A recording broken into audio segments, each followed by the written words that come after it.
بسم الله الرحمن الرحيم. الحمد لله رب العالمين. في الكافي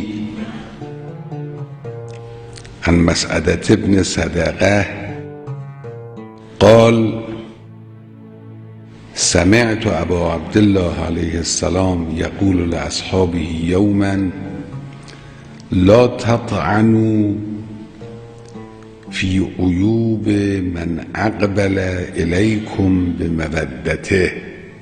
در روابط بین مردمی و در جامعه اسلامی می‌فرماید کسی که با مودت و محبت به سوی شما رو می‌کند، در این آدم طعن نکنید، عیوب او را به رخ او نکشید.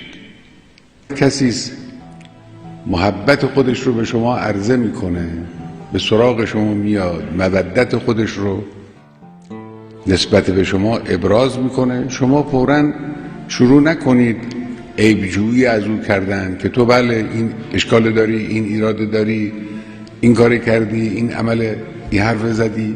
لزومی نداره. ولا توقفوه علی سیئة یخضع لها. حالا در معنای این جمله لا توقفوه احتمالاتی وجود داره. اونی که به ذهن ما میرسه در معنای این جمله این است که اگر چنانچه او یک خطایی دارد، سیئه‌ای دارد که خاضع در مقابل این سیئه است، یعنی اسیر دست این خطاست، این رو لازم نیست که حتما به رخ او بکشید.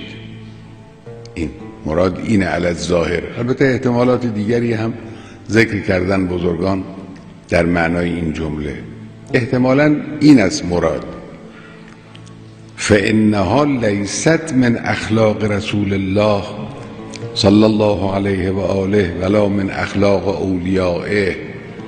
این جزء اخلاق پیغمبر و اولیاء خدا نیست که یک مسلمانی حالا رو میکنه به ما به عنوان محبت، میگه من به شما علاقه دارم، من به شما محبت دارم، میاد سراغ ما بگیم نخیر، تو مثلا فلان حرف میزنی، تو فلان کار میکنی، تو فلان کار کردی، تو دهن او بزنیم.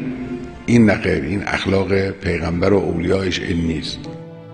بزرگواران اگر کسی به اینها رو میکرد، به سراغ اینها میآمد، اظهار ارادت به اینها میکرد، با آغوش باز قبولش میکردن.